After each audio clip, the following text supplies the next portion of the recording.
My flesh was healing, but my heart was cleaved open. I had built my life on steel and sacrifice, only to be tossed onto the roadside by the one I raised, my own son. The sterile white walls of Phoenix Grace Hospital had held me captive for 21 days. 21 days of tubes, beeping monitors, and the searing, constant ache of a badly managed hip replacement. But the physical pain, severe as it was, felt like a mere rehearsal for the emotional demolition that awaited me. I returned home leaning heavily on a cane, my mind focused solely on the blessed, familiar scent of the Arizona desert and the teak wood floors of the house my late husband, Robert, and I had shared for 38 years. The black sedan, hired hastily by my lawyer, pulled up to the curb. The bougainvillea vines, which I had carefully trained to climb the veranda railing, were neglected, their vibrant magenta blooms drooping like tired velvet. It was an ominous sign, one I was too weak and relieved to fully process. "Need a hand with your bags, ma'am?" the young driver asked, his eyes sympathetic as he observed my slow, deliberate movements. "Thank you, dear," I replied, my voice a dry rasp, still coated with the phantom residue of hospital disinfectant. "But my son, Marcus, will take care of it." Marcus emerged moments later, but not with the joyous rush of relief I had rehearsed in my mind throughout the agonizing physical therapy sessions. He stood framed in the antique mahogany doorway, the man I had nurtured from a helpless infant into a seemingly upright citizen.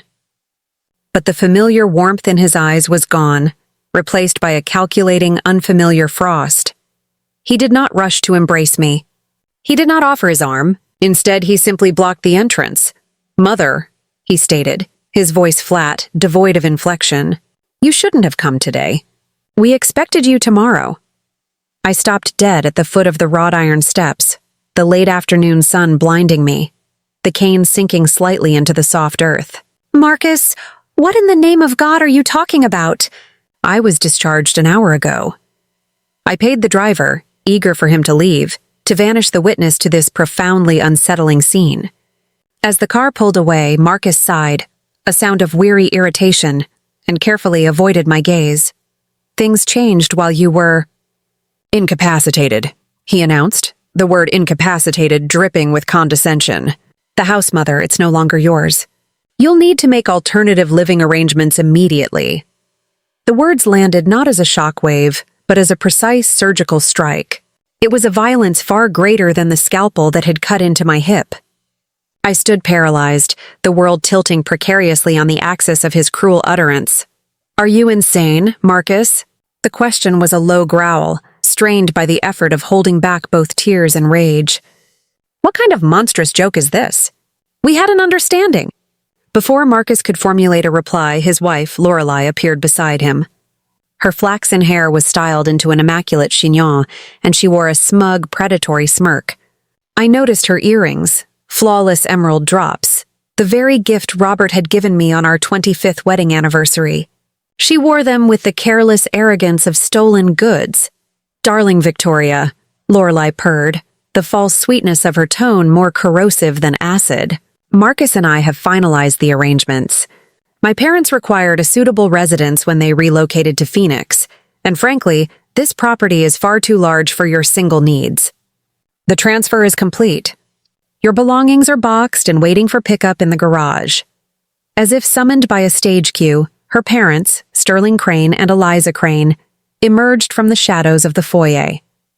Sterling, tall and impeccably dressed, stared at me with undisguised contempt.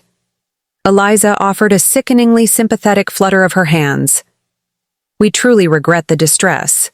"Victoria," Sterling stated, his voice a smooth, practiced baritone, "but your son has made all the legal preparations. The property is now legitimately under our management." "Legitimately?" I stammered, the word sounding alien in my own mouth. "That is impossible. I signed nothing." Marcus finally looked at me, a flicker of guilt crossing his face before it was rapidly shuttered.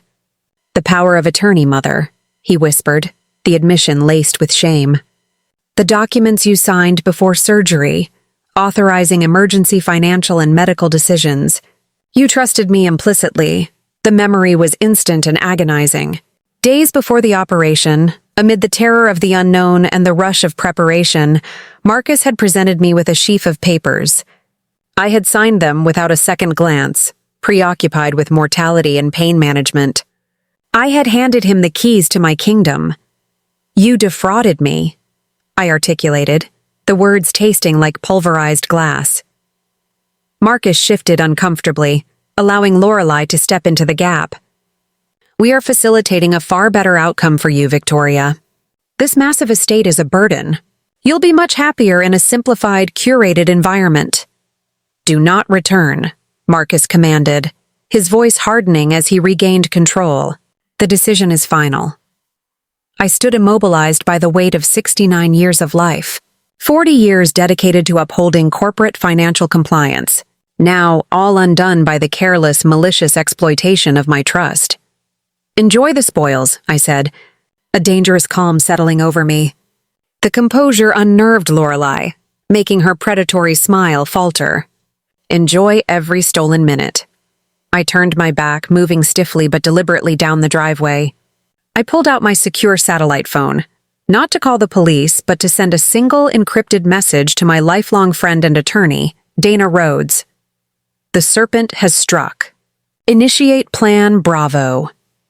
The temporary residence was a luxury hotel suite downtown, anonymous and sterile. Dana arrived after midnight, a whirlwind of focused energy and righteous anger, her tailored trousers and blazer mirroring the relentless professionalism that defined her.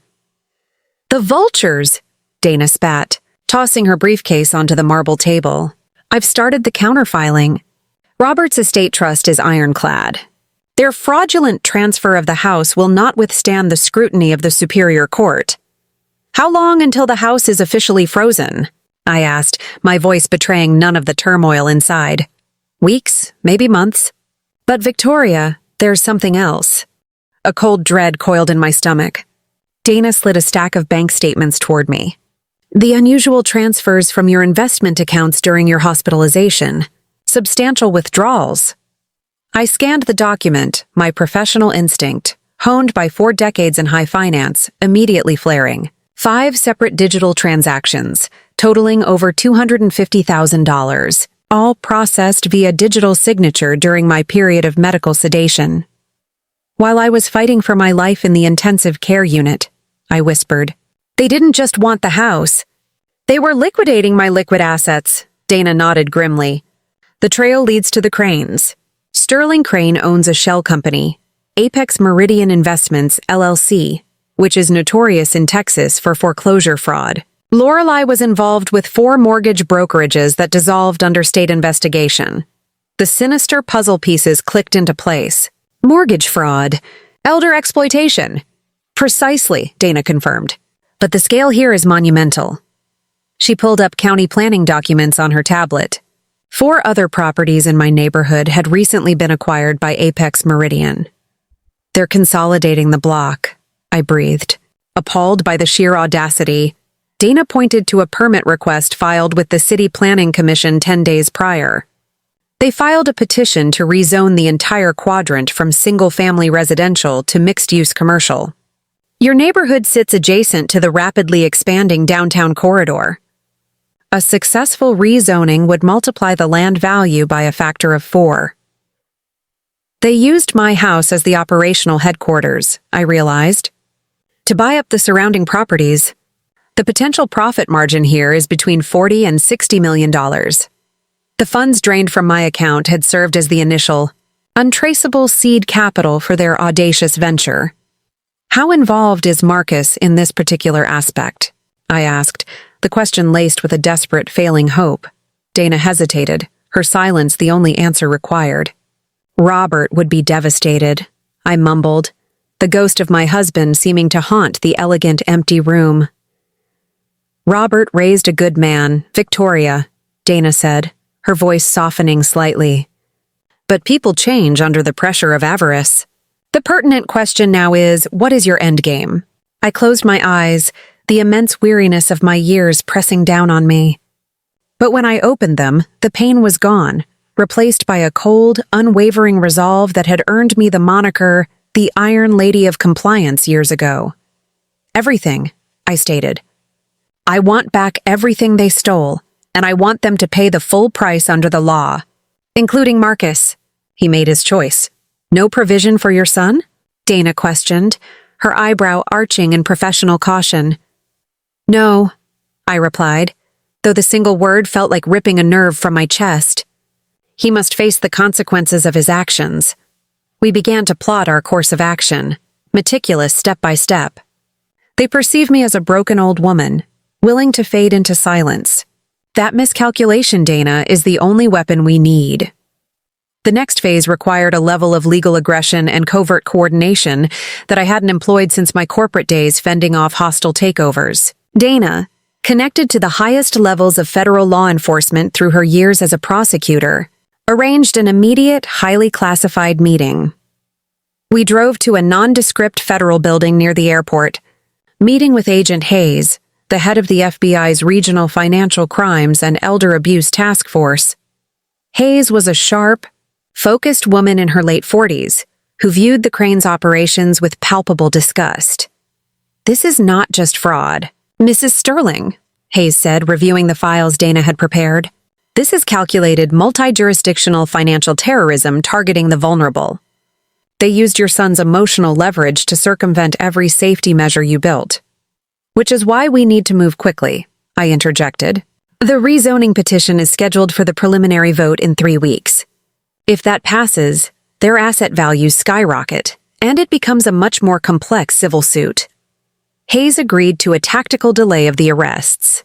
We needed undeniable, first-hand evidence of the Cranes discussing the conspiracy on my property, the very place they had stolen. I, the victim, would become the infiltrator. The plan was simple, yet fraught with psychological danger. I would create a legitimate-sounding pretext to enter the house, claiming I needed to retrieve irreplaceable personal items, specifically the safe deposit box key Robert had hidden for emergencies. Lorelei is obsessively materialistic. I explained to Dana and Hayes. She will see the key as an opportunity to potentially seize yet another asset, and will likely allow me in, provided she is present to supervise. 2 days later, I executed the gambit. I called Lorelei directly, my voice weak and fragile, perfectly calibrated to sound defeated. Lorelei, I murmured. I accept the situation, but the safety deposit key, it holds my mother's irreplaceable wartime letters. I need them. I will come by tomorrow at 11 o'clock to retrieve it. I promise I will not cause trouble. Lorelei swallowed the hook instantly. Fine, Victoria, be quick. And you will be supervised every moment. I hung up, my hand trembling slightly, not from fear, but from the electric anticipation of the coming confrontation. The next morning, I dressed meticulously in a simple black dress and a light shawl, the perfect picture of a grieving, compliant matriarch. Dana drove me, waiting a block away. I walked the familiar path to my own front door, this time with a small, specialized field bag tucked securely into my shawl. The air was charged. I was not walking into my home. I was walking into the belly of the beast. Lorelei opened the door, her expression a mixture of predatory smugness and barely concealed annoyance. She was wearing a silk robe embroidered with gold thread, a jarringly opulent image against the backdrop of my late husband's tasteful minimalist foyer. She didn't invite me in. She simply gestured with a dismissive flick of her polished hand. Hurry up, Victoria. My decorator is arriving shortly to discuss the conversion of the library into a private gym. The casual mention of erasing Robert's cherished library, the space we had filled with, leather-bound classics and shared intellectual moments for decades was a sharp, calculated insult. I braced myself on my cane, forcing my posture to convey weakness and resignation. Of course, dear, I replied, allowing my voice to tremble slightly. It's just the key. It's hidden in the study, where Robert always kept his sentimental pieces. As I moved through the house, every step was a deliberate act of observance and professional calibration. The Crane's opulent, vulgar taste was everywhere. They had replaced my quiet, muted color palette with garish, heavy velvet drapes and loud, reflective art that screamed wealth but lacked soul. The scent of Lorelei's expensive, cloying perfume warred offensively with the faint, comforting cedar aroma I remembered. Lorelei trailed me like a wary guard dog, her eyes narrowed with suspicion. "Just the key, Victoria. Don't touch anything else." The study, Robert's sanctuary, had been completely violated. They had moved his antique mahogany desk, turning it away from the window overlooking the rose garden he adored, and facing it toward the door in a posture of corporate aggression. The sight inflicted a deep emotional wound, a profound sense of disrespect for the memory of the man who had paid for everything they now defiled. I walked straight to the small, built-in display cabinet where Robert kept his collection of silver coins. "The key is in the base of that trophy, the one Robert won at the Phoenix Regatta 20 years ago," I lied smoothly. The real key was safely in Dana's possession. As Lorelei's attention zeroed in on the cabinet, I subtly deployed the small, specialized tools from my shawl. My time in corporate compliance had trained me in much more than legal paperwork. I was skilled in covert asset recovery and surveillance countermeasures. I was a professional ghost. With a slight cough to cover the faint click of the magnetized contact, I affixed a tiny, high-fidelity microphone transmitter beneath the lip of the heavy desk drawer, the drawer Lorelei was most likely to use for her own clandestine documents. A second, even smaller camera unit was discreetly positioned behind a heavy, gold-framed family photo, ensuring a clear view of the desk surface. Lorelei finally found the hollowed-out base of the trophy.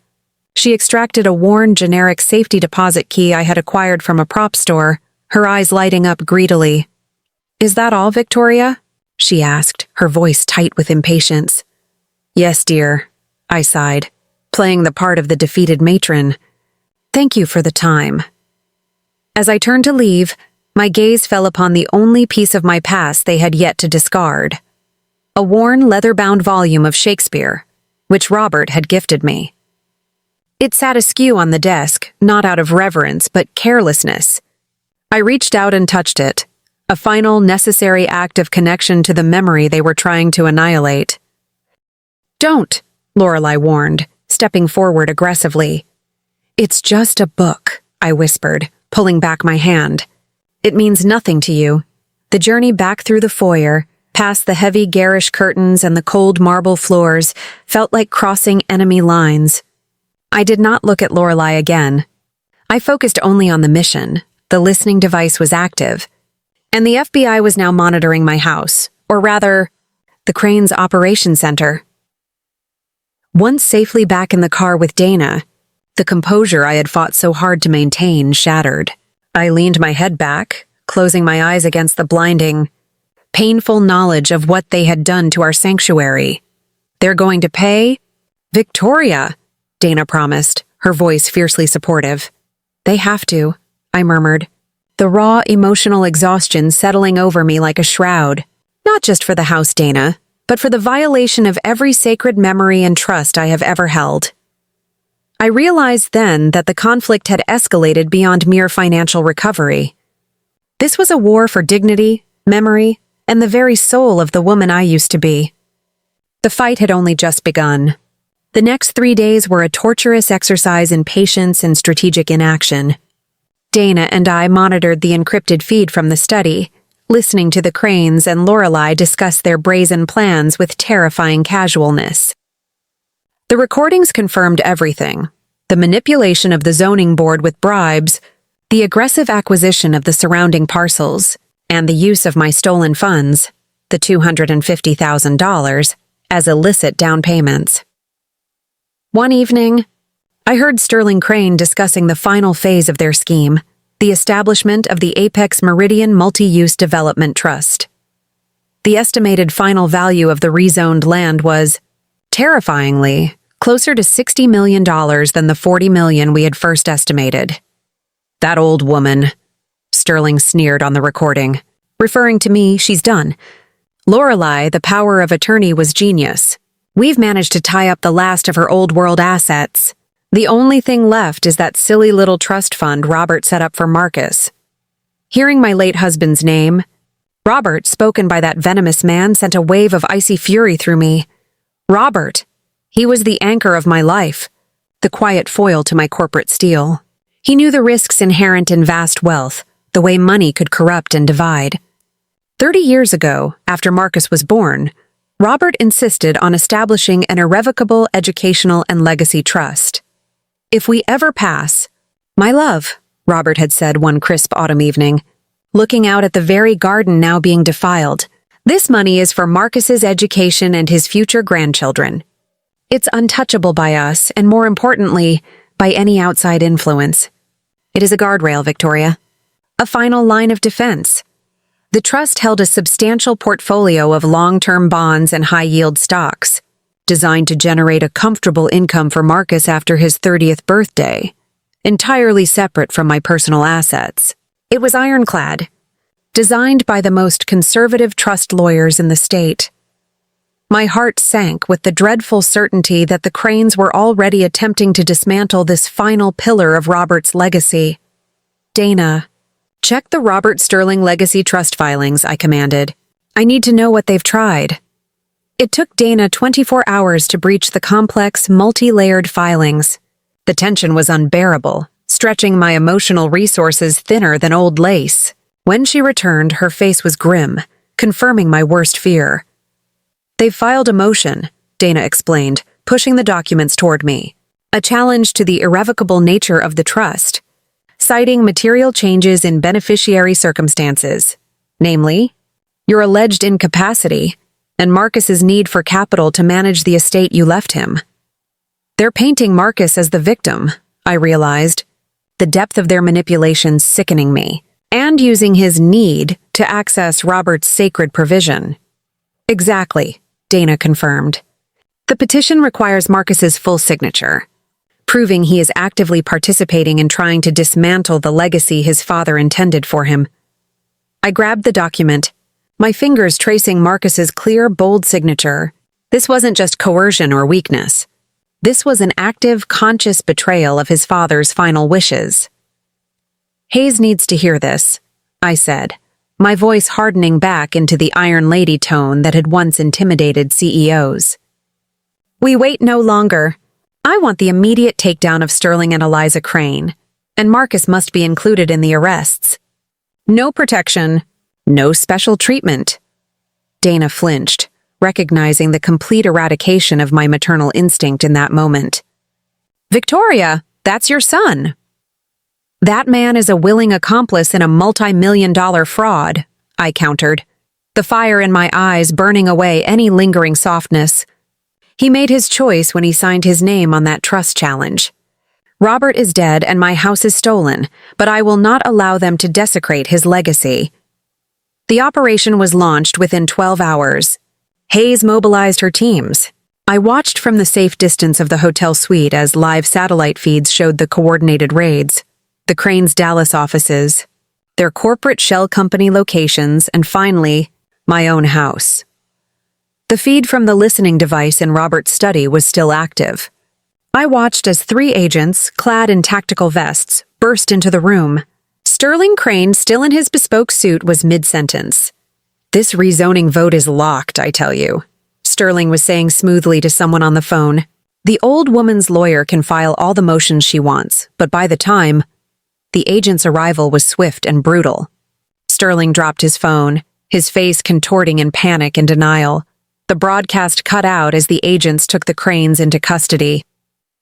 Next, I saw the feed from the front of my house. Lorelei was being escorted to a waiting vehicle, her hair and makeup perfect, but her face a mask of furious, uncomprehending rage, and then Marcus. He stood on the front steps, staring at the flashing lights. His shoulders slumped in utter defeat. An agent approached him. Marcus looked down at the warrant, his confusion slowly melting into a desperate, empty horror. "I don't understand," Marcus murmured, his voice hollow and weak. "Mother, what have you done?" The question, so staggeringly ignorant of his own culpability, echoed through the quiet hotel room. "What have I done?" I looked at the feed, repeating the question back to the screen. "I have protected myself and the legacy of your father from a family, including yourself, who believed they could take everything without consequence. I taught you better than this, Marcus." As the agents led Lorelei to a vehicle, she managed one final venomous look.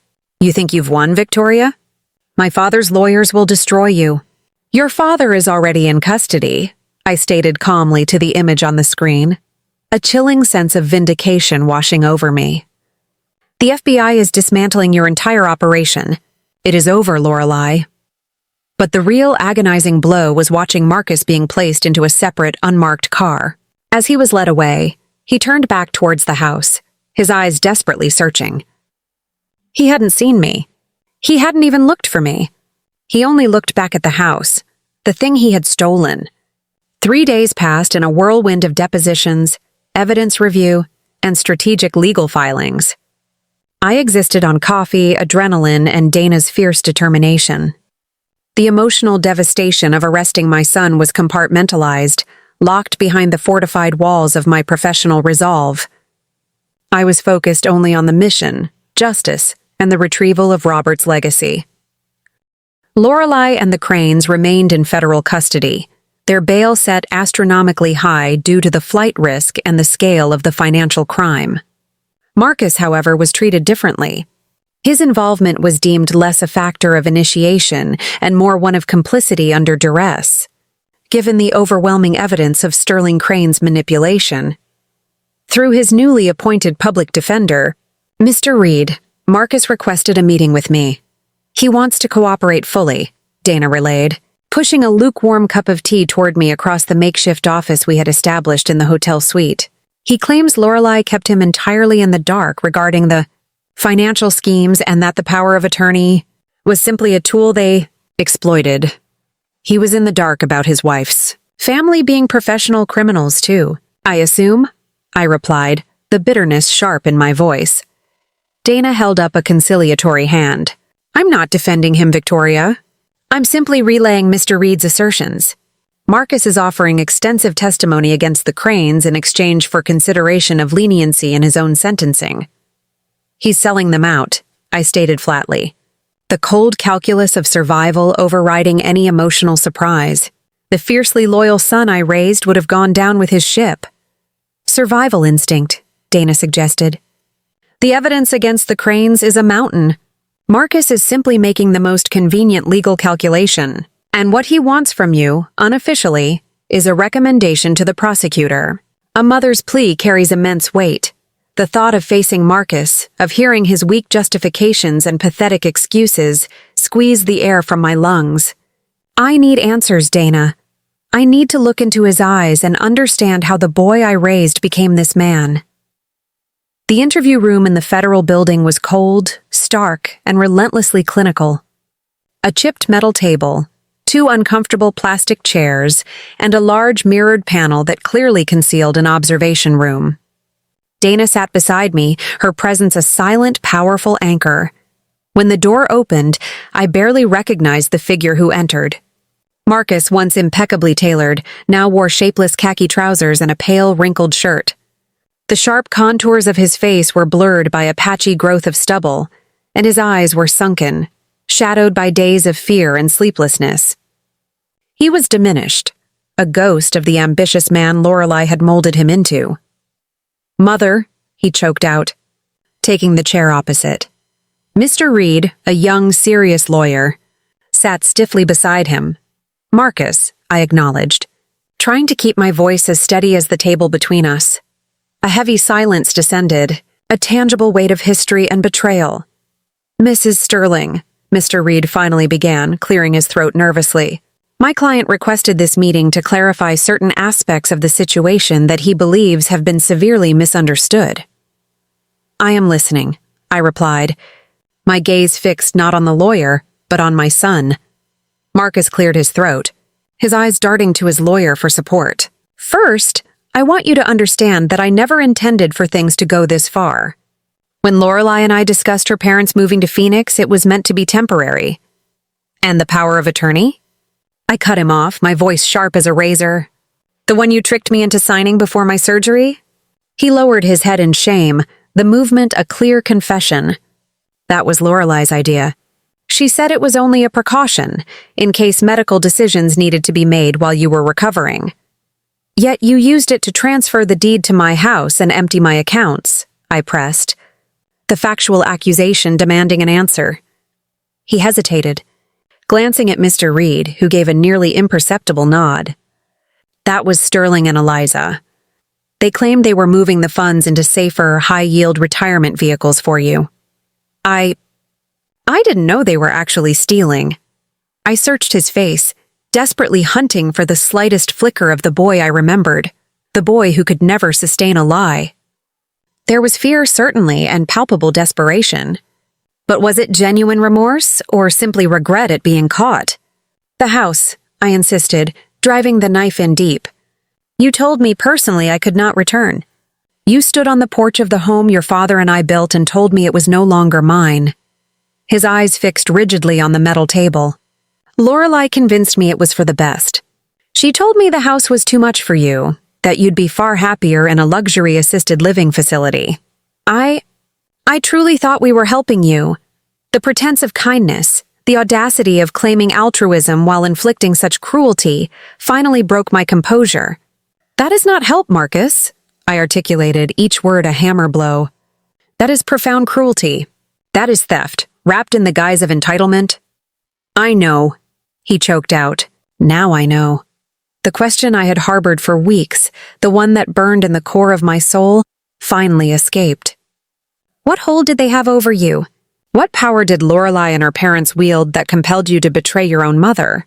Marcus suddenly raised his head, startled by the directness of the attack. Mr. Reed quickly interjected.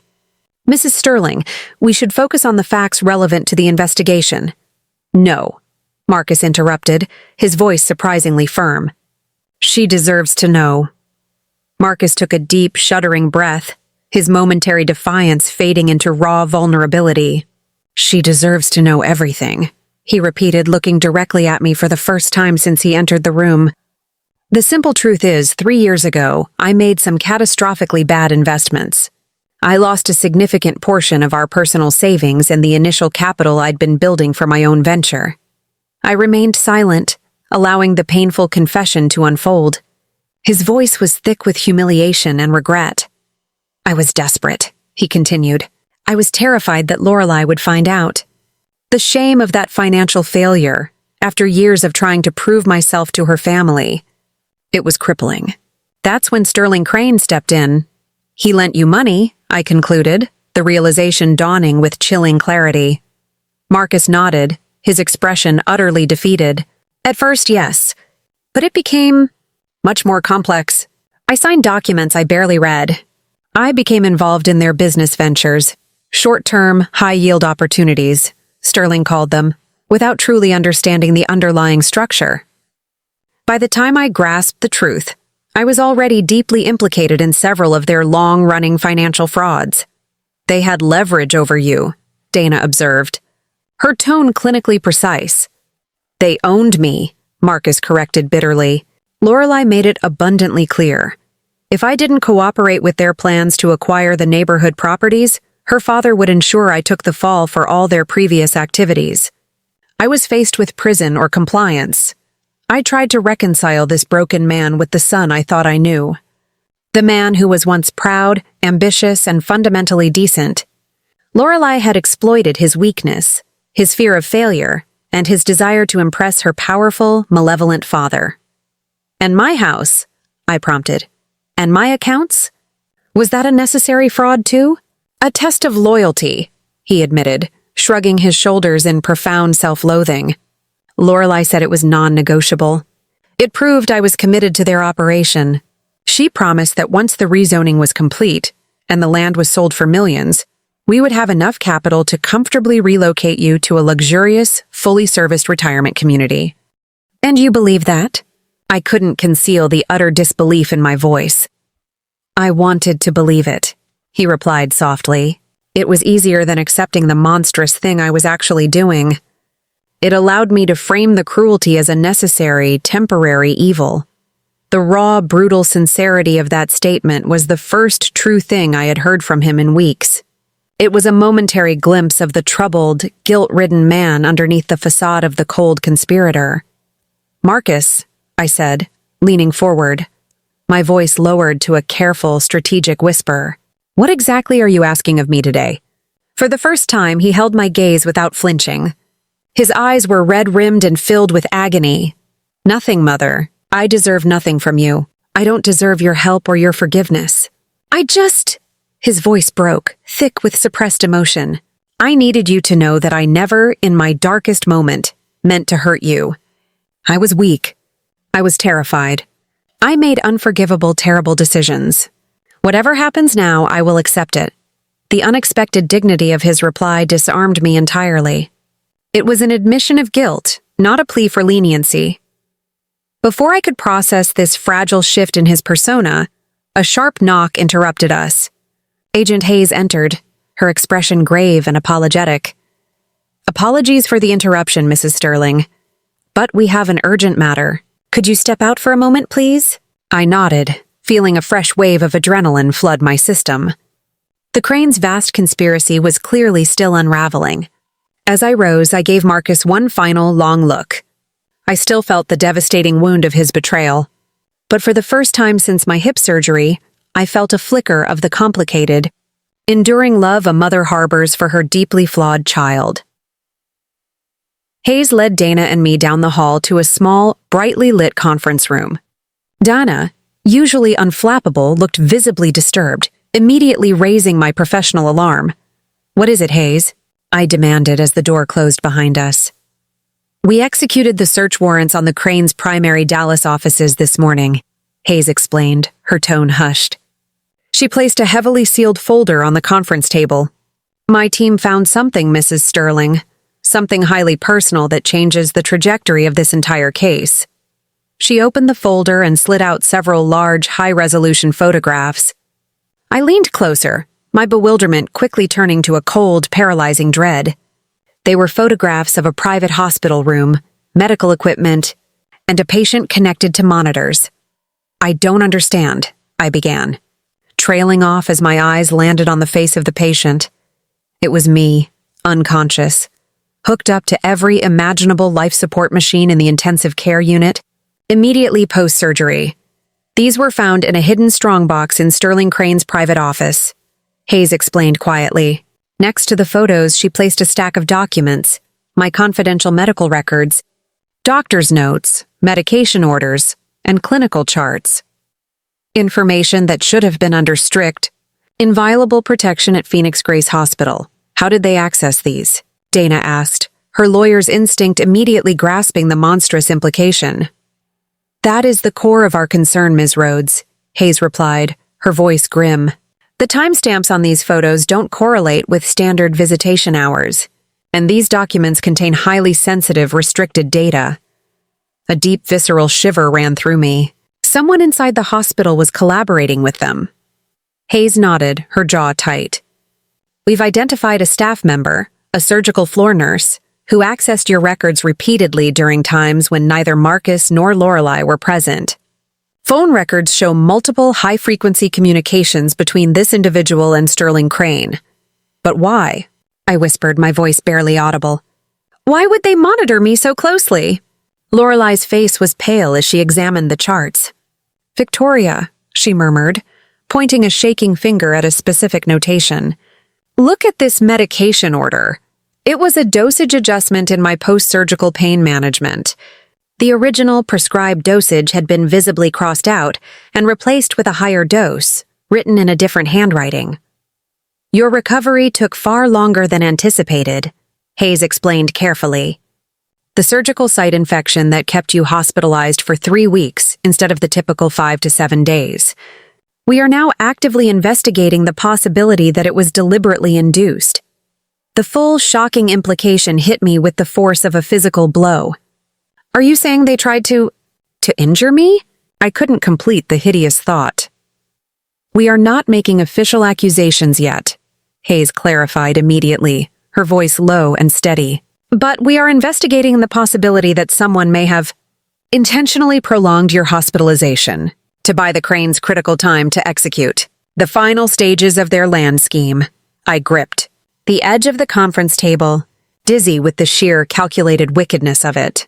The idea that someone had deliberately manipulated my medical care jeopardizing my recovery and my life, was almost impossible to reconcile with the financial fraud I had prepared myself to fight. "Does Marcus know about this?" I managed to ask. The answer crucial to every remaining shred of my maternal loyalty. "Not yet," Hayes replied. "We felt you needed to be informed first, given the intensely personal nature of this discovery." Dana placed her hand over mine, her expression severe.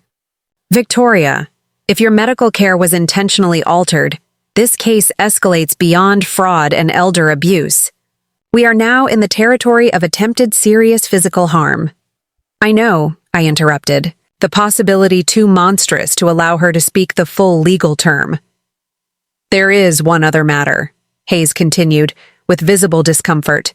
"We found a life insurance policy, purchased 9 months ago, in your name. The beneficiary is listed as Marcus Thompson."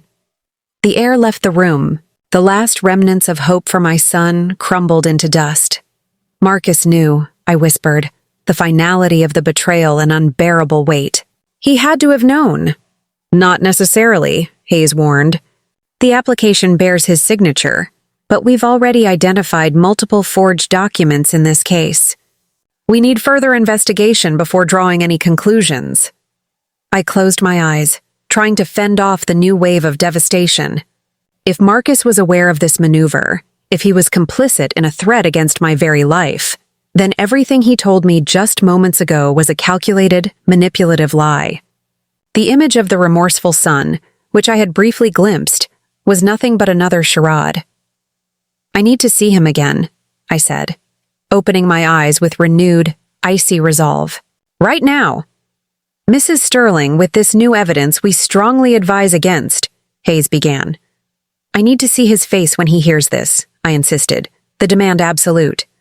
"That is the only way I will know if he was complicit.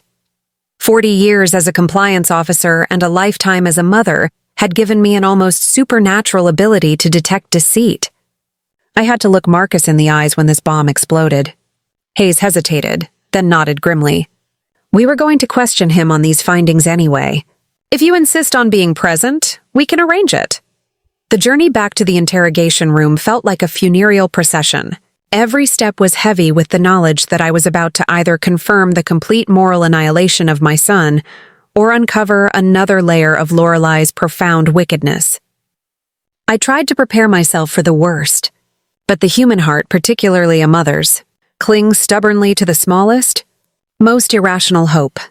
Marcus and his lawyer, Mr. Reed, were speaking in low, urgent tones when we re-entered the room. Mr. Reed immediately tensed. "His guard rising. Agent Hayes," the lawyer said, his voice laced with suspicion. "My client has cooperated fully.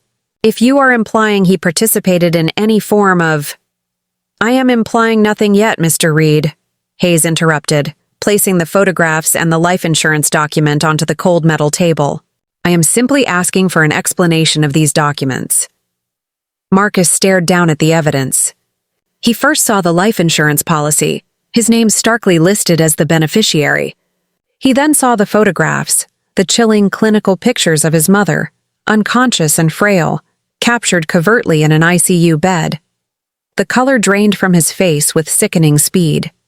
The raw, desperate panic I had witnessed moments ago was instantly replaced by genuine, unadulterated horror. I can't explain this," Marcus stammered, his voice climbing to a hysterical pitch. "I had nothing to do with this. Lorelei handles all our insurance matters. She said we were updating our policies. I signed whatever she put in front of me." The reaction was instantaneous and profound. It wasn't the practiced fear of a man caught in a lie. It was the visceral, gut-wrenching terror of a man confronted with a crime of unthinkable magnitude committed by the person closest to him. His hands flew to his mouth, muffling a desperate sob. The look in his eyes, a genuine, sickening realization of what his wife and her family were truly capable of, revealed more than any testimony ever could. Marcus had been weak, naive, and fundamentally compromised by his own financial failure, but I did not believe, not for 1 second, that he had consciously participated in a scheme that could have endangered my life. His remorse for the fraud was regret. His reaction to the medical evidence was pure, profound disgust. Do you understand what this means, Marcus?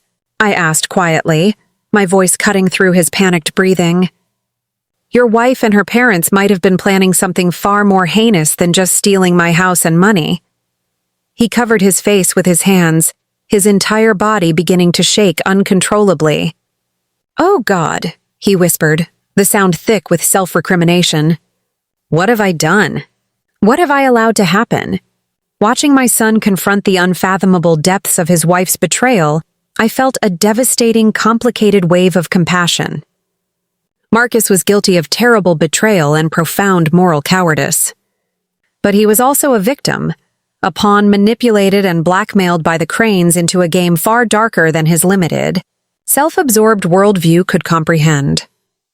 I need to amend my statement, Marcus suddenly declared, looking up with a frightening new determination in his eyes.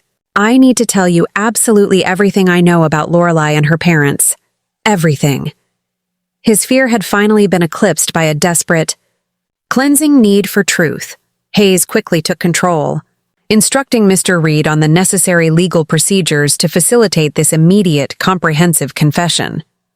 As Dana and I stood to leave the room, now charged with a fragile sense of legal victory, I paused at the door. The medical records, I said to Hayes. What else was in the Crane's files that could indicate a longer plan? We are still sifting through the recovered data, Mrs. Sterling, Hayes replied, her eyes focused on securing Marcus's full cooperation. But we found a cache of encrypted emails between Lorelei and her mother, Eliza, dating back almost 2 years. 2 years? I repeated, stunned. My hip surgery had only happened 3 weeks ago. The plan was meticulous, Hayes confirmed, her voice cold. It wasn't an opportunistic crime. They had been actively designing a long-term strategy to systematically isolate you, take over your financial affairs, and ultimately, relocate you to a long-term care facility once the theft was complete. The true scale of the calculated destruction was breathtaking. I had believed the betrayal was a sudden opportunistic strike during my vulnerability. The truth was far more chilling. They had targeted me long ago, seeing my increasing age and eventual frailty as a countdown clock to exploitation. My hospitalization had merely accelerated their meticulously crafted timeline. The revelation brought a fresh wave of nausea. They hadn't just stolen my future. They had been plotting to erase my past and imprison my present for 730 days. We will review those emails thoroughly, I said, a new, sharp urgency replacing my earlier exhaustion. I want to know every detail of what they planned for me. As I stepped out of the sterile environment of the federal building, the bright Arizona sun felt painfully harsh. I had found the answer I sought. My son was a traitor but not a murderer. Yet the price of that painful truth was the revelation of Lorelei's pure, unadulterated evil. 2 weeks crawled by, filled with the relentless churn of the federal investigation. Marcus's cooperation was exhaustive, providing Hayes and Dana with the internal architecture of the Crane's shell companies and their elaborate network of bribery and fraud. His testimony was deemed crucial to securing the most severe charges against Lorelei and her parents. The relief that he had not been complicit in the medical sabotage was a fragile balm, but it did nothing to heal the gaping wound of his initial betrayal. I remained in the safe apartment, reviewing the endless packets of documents Dana provided. The discovery that the entire plot had been conceived 2 years ago, long before I ever needed a hip replacement, filled me with an enduring sense of violation. It was not a reaction to my illness. It was a cold, premeditated decision to destroy my life. Finally, Agent Hayes gave me the news I had longed for. The forensic team has finished processing your residence. Mrs. Sterling, technically, you are cleared to return today. We recommend waiting until we confirm there are no security risks, but the house is yours again. I want to go today, I responded immediately. The demand absolute. I couldn't bear another night in the sterile anonymity of the safe apartment. I needed to be back in my space, my sanctuary, even if it had been profoundly corrupted. Dana squeezed my hand reassuringly. I'll stay with you for the first few days, Victoria. We can install additional security immediately. That afternoon, I stood on the porch, the brass key to the front door feeling heavy and strangely foreign in my hand. The exterior looked unchanged, but I knew the interior held the ghosts of the Crane's brief, violent occupation. The facade of safety was gone, replaced by the chilling awareness that my sanctuary had been their operation center. "Take your time," Dana murmured beside me, sensing my profound hesitation. "This is going to be difficult." I took a deep breath and inserted the key. The lock clicked, a loud, definitive sound. The familiar scent of my home, the faint, dry aroma of cedar wood and Robert's old leather books, was now heavily masked by Lorelei's sickly sweet, expensive cleaning products and perfume. The evidence of their occupation was subtle but devastating. They hadn't rearranged much furniture, but the feeling was utterly foreign. My favorite jade plant, which had sat on the sunroom sill for 15 years, was gone. New heavy velvet curtains hung in the living room, blocking the bright Arizona light. In Robert's study, the most painful violation, they had turned his antique desk, a piece he cherished, to face the wall instead of the garden. They had erased our routines, our history, our way of life. "We can put everything back," Dana promised, seeing the anguish on my face. "We'll make it yours again." I nodded, moving through each room, cataloging the losses.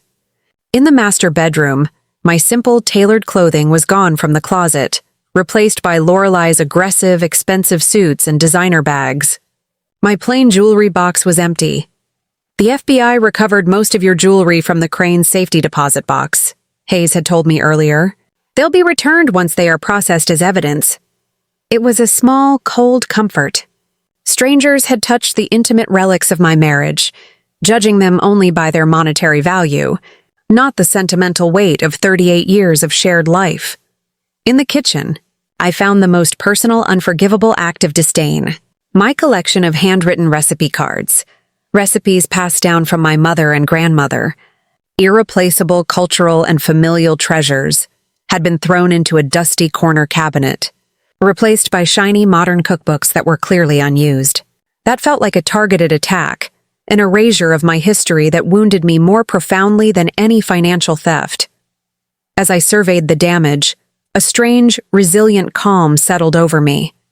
This house, these objects, they were violated, yes, but they were still here. I had survived. I had fought and reclaimed what was taken. The Cranes, in their avarice, had fundamentally underestimated my resilience, my resources, and my unrelenting determination. "I'm staying," I decided. Turning to Dana, strength returning to my voice. "Tonight in my own house. Are you certain, Victoria?" Dana asked, concern etched on her face. "You could start fresh tomorrow." "I am certain," I replied.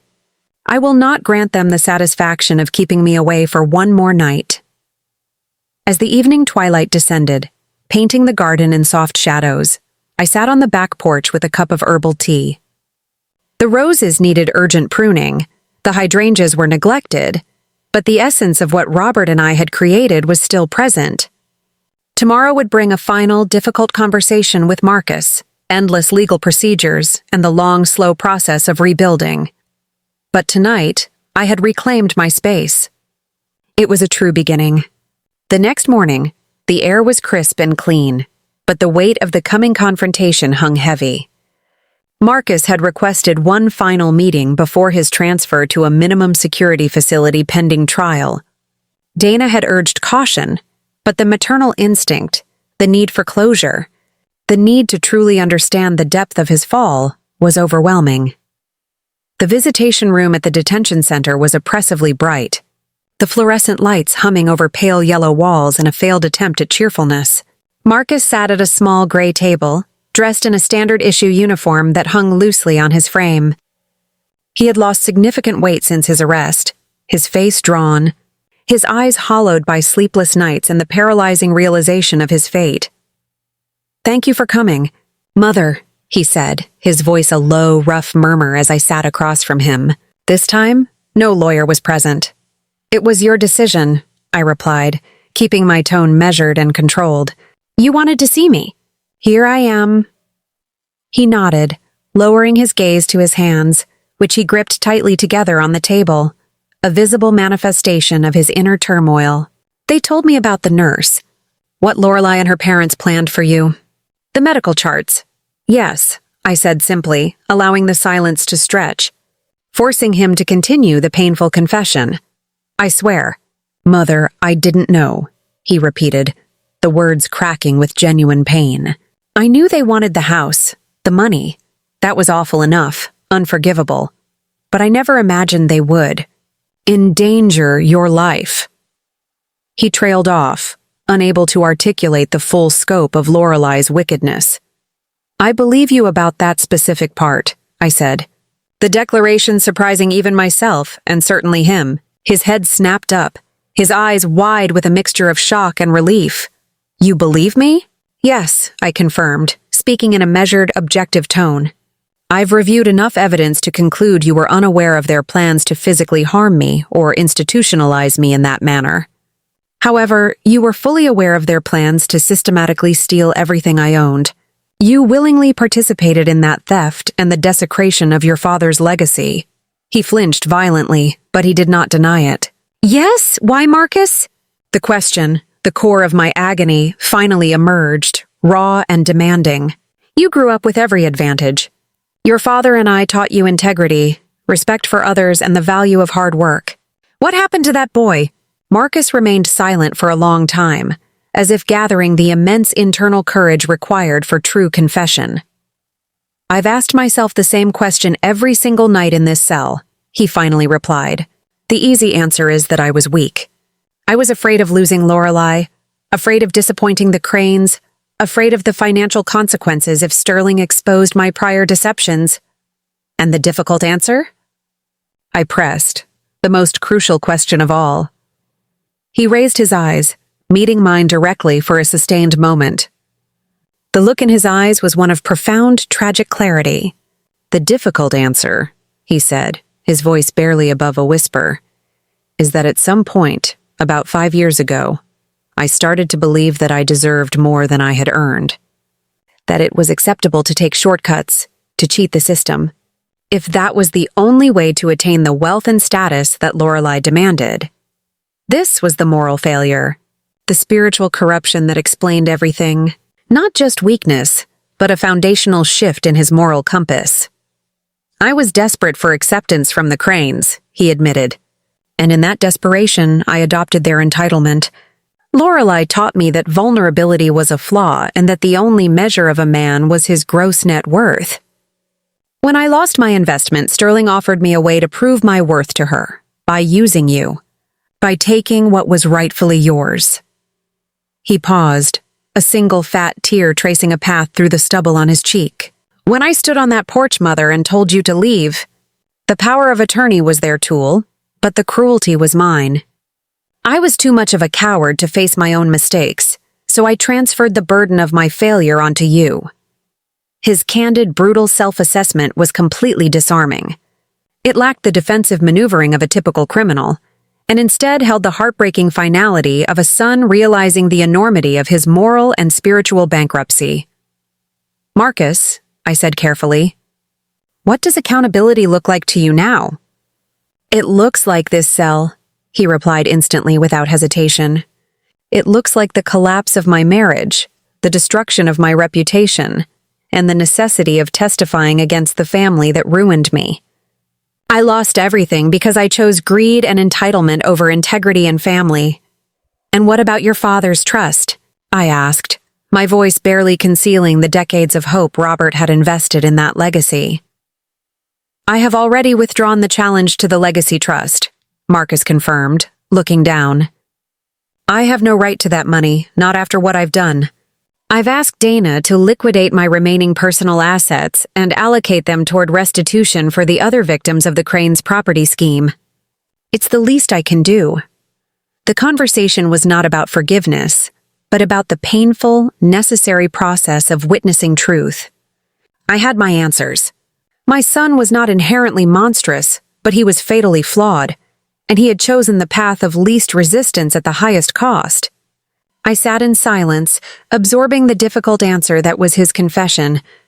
The pain was still immense, but it was now a clean, sharp pain of reality, not the dull, corrosive ache of uncertainty. I had stared into the abyss of his betrayal and had seen not the void of pure malice, but the dark, complicated chasm of profound moral failure and weakness.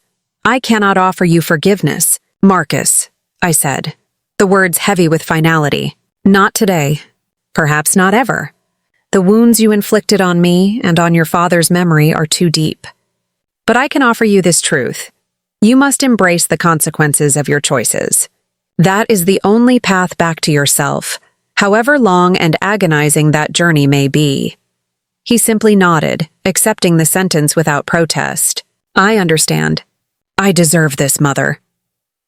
The realization dawned on me that this was the end of the conversation, the final closing of the door on the relationship we once shared. The mother I was, the one who protected him from every childhood folly, was dead. The woman sitting here was the survivor, the witness to his self-destruction. Dana has your contact information, I concluded. She will keep you informed of the proceedings. You need to focus on your testimony now. It is the only thing that matters. I stood, my cane providing necessary physical support, though my inner strength now felt boundless. As I reached the door, Marcus spoke one last time, his voice halting. "Mother," he called out, "I want you to know, I found your mother's recipe box. Lorelei had discarded it in the storage closet in the garage. I didn't know she had done that. I asked Mr. Reed to ensure it was delivered to Dana before the arrest." The mention of the recipe box, the collection of handwritten memories from my mother and grandmother, a detail I had lamented during my return to the house, was an unexpected gesture of humanity. It was a minuscule offering, but it cut through the coldness. "Thank you, Marcus," I said without turning back. "Thank you for that." I left the visitation room, leaving him to face the reality of his future alone.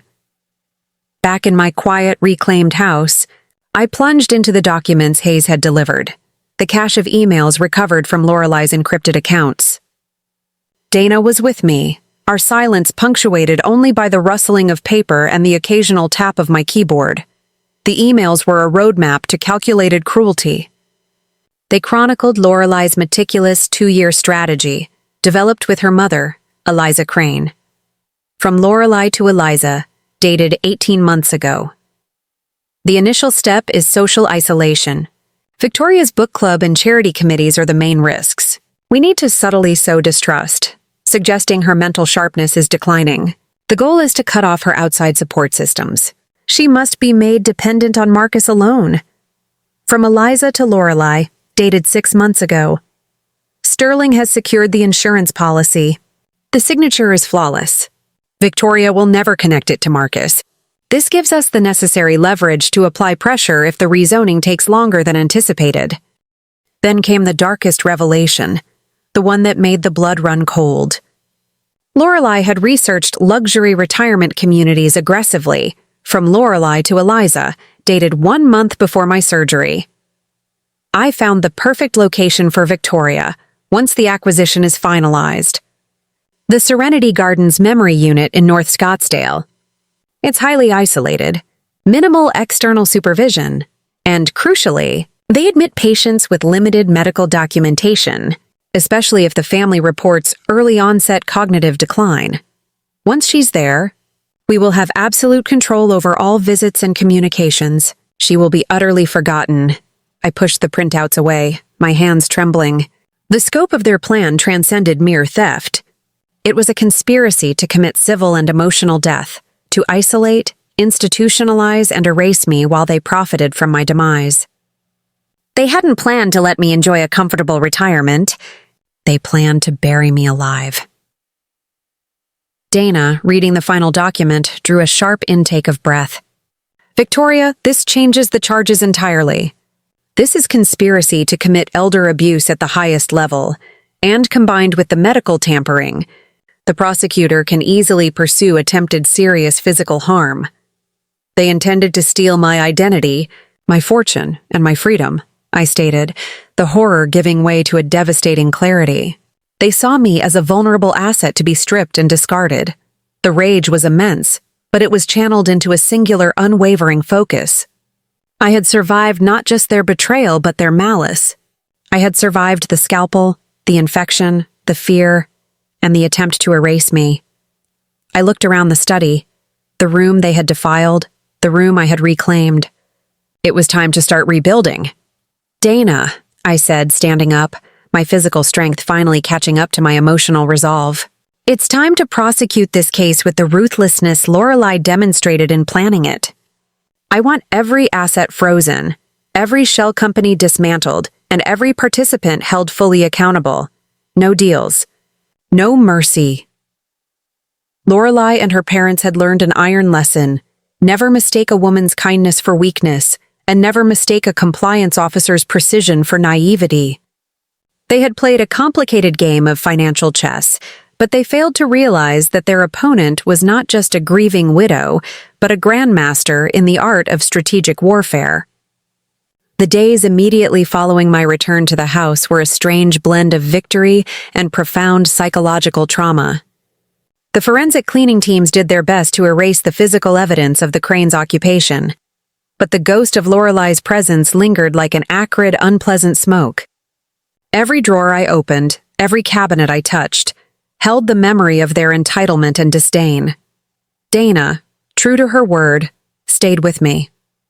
She orchestrated the recovery process with military precision, helping me navigate the endless stream of federal agents, insurance adjusters, and contractors needed to restore the property and enhance security. We installed high-resolution cameras, motion sensors, and a state-of-the-art panic system. The most difficult task was the emotional restoration of Robert's study. I spent an entire afternoon meticulously repositioning his antique mahogany desk, turning it back to face the sunlight and the rose garden he loved. I painstakingly restocked the shelves with his beloved leather-bound books, wiping away the fingerprints of the intruders. As I cleaned the desk, I discovered a minute, almost invisible imperfection in the wood beneath the blotter, a tiny indentation, which Robert had once told me was caused by a champagne cork when we celebrated Marcus's birth 40 years ago. The sight of that tiny mark brought a rush of grief and profound love. Then, Dana brought me a small cardboard box. "Marcus's lawyer dropped this off," she said softly. "The recipe cards." I opened the box, my hands trembling. Inside lay a stack of yellowed, brittle index cards tied with a faded ribbon. My mother's beautiful, looping script detailed the perfect recipe for Southern pecan pie. My grandmother's shaky hand outlined the instructions for traditional Swedish meatballs. These were not just recipes. They were artifacts of my lineage, the taste and smell of every holiday, every celebration, every ordinary Tuesday in my life. I realized then that the $250,000 they had stolen, the $60 million land scheme, and even the house itself were all replaceable. But these cards, these fragile memories of the women who came before me, were utterly priceless. Lorelei had discarded them as trash, demonstrating a contempt not just for me, but for the entire history I represented. That simple act felt like the clearest measure of her soulless character. "They did this to erase you," Dana observed, standing quietly behind me. "They failed," I stated, holding the box close to my chest. "They failed because they didn't understand the difference between assets and legacy." The federal prosecutor was aggressive and relentless. Marcus's comprehensive testimony, combined with the irrefutable evidence of the medical manipulation and the life insurance policy, formed a case that was devastatingly airtight. Sterling and Eliza Crane were formally charged with conspiracy to commit elder abuse, wire fraud, attempted serious physical harm, and attempted homicide. The legal phrase, attempted homicide, felt monstrous, yet accurately described the cold, calculated decision to tamper with my medical care. Lorelei's defense attempted to paint her as a dutiful wife following her father's orders, but the evidence of her meticulous planning, the emails about the memory unit, and her personal orchestration of the house takeover destroyed that narrative. The charges against her were identical to her parents. Marcus, due to his full cooperation and the undeniable proof that he was blackmailed and unaware of the physical harm components, was facing a significantly reduced sentence. He was charged primarily with conspiracy to commit wire fraud and misuse of the power of attorney.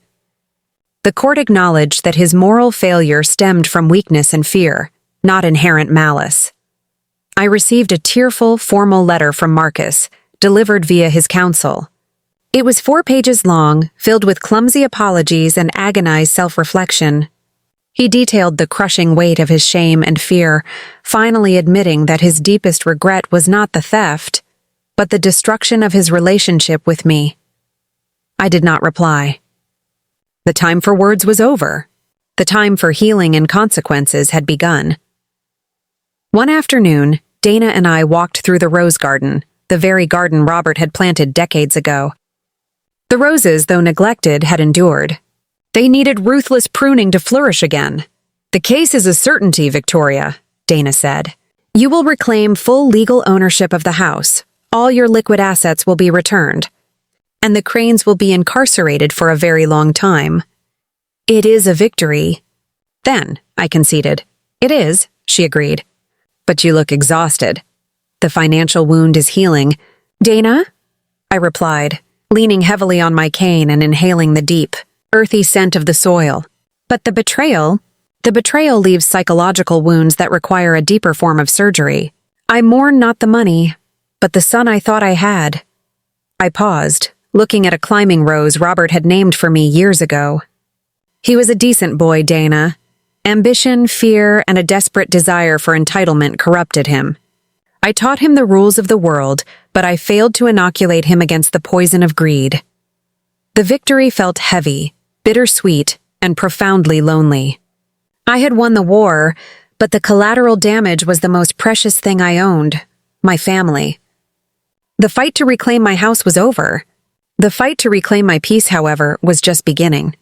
6 months after the arrests, the legal proceedings reached their climax. Sterling and Eliza Crane, along with Lorelei, chose not to risk a full jury trial given the overwhelming evidence of conspiracy, wire fraud, and the heinous attempted physical harm charge. They opted for plea bargains, hoping for a sliver of mercy. The sentencing hearing was a dark, profound theater of justice. I attended, sitting beside Dana in the front row, an unmoving, silent witness to the final judgment.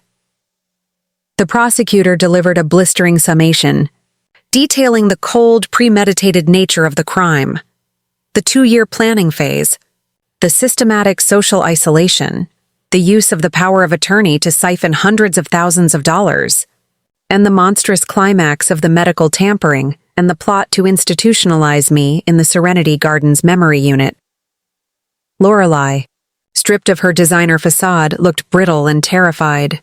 Sterling Crane, once so arrogantly composed, was a pale, shaking imitation of the man who had ordered my life destroyed. When the judge delivered the sentence, the silence in the courtroom was absolute. Sterling Crane was sentenced to 25 years in federal prison, with a mandatory minimum of 18 years before parole eligibility, due to the magnitude of the financial fraud and the attempted homicide charge. Eliza Crane received 15 years. Lorelei, deemed the architect and emotional catalyst of the plot, received the harshest sentence among the three, 30 years. Her punishment was a direct reflection of her cold, meticulous planning of the elder abuse and the profound lack of remorse demonstrated throughout the proceedings. The judge made a specific point of addressing her. "Ms. Thompson," the judge stated, his voice ringing with authority, "you not only defrauded a family member, but orchestrated a conspiracy to destroy her memory, her dignity, and her physical health. Your actions were an assault on the fundamental trust within a family structure. Let this sentence stand as a clear warning against all forms of elder exploitation." The gavel fell, sharp and final. Justice, in its coldest, most complete form, had been served. Marcus's sentencing was held separately 2 days later, reflecting his distinct legal path. The courtroom was almost empty, save for Dana and me. I sat alone, Dana having advised me that my presence was sufficient, and that any spoken word on my part might complicate the judge's determination of his remorse. Marcus had pleaded guilty to conspiracy to commit wire fraud and misuse of a power of attorney. The prosecutor acknowledged Marcus's full, truthful cooperation, which was instrumental in securing the convictions of the Cranes. They emphasized the blackmail and the manipulation he endured, which saved him from the most severe charges. When asked to address the court, Marcus spoke clearly, without notes, for 5 minutes. He did not offer excuses. He detailed his own moral slide, admitting his choice to prioritize money and status over integrity. "I am solely responsible for betraying my mother's trust and desecrating my father's memory," Marcus stated, his voice breaking only once. I did not know the full extent of the Crane's plans, but I knew that I was participating in a massive theft. I deserve the consequences. My only plea is that the court accepts my genuine remorse and allows me the chance to one day, however long it takes, begin to atone for my unforgivable choices. The judge, a venerable woman named Justice Harrington, looked directly at Marcus for a long moment before delivering her verdict. "Mr. Thompson, your complicity, regardless of the duress, cost your mother her home, her financial security, and nearly her life," Justice Harrington said sternly. "However, the court recognizes the unique role of coercion and your substantial cooperation with the federal investigation, which has brought down a serious criminal enterprise." Marcus was sentenced to 5 years in federal prison. The sentence was suspended to 2 years of incarceration, followed by 3 years of intensive supervised probation, with mandatory community service and financial restitution. The judge noted that the reduction was solely based on his aid to the federal government, not on any maternal plea. I watched as Marcus was led away, his head held slightly higher than when I last saw him. He finally looked like a man who was beginning to accept his burden, rather than running from it. As I left the courthouse, the media frenzy that had surrounded the Crane sentencing was absent. The silence felt heavy.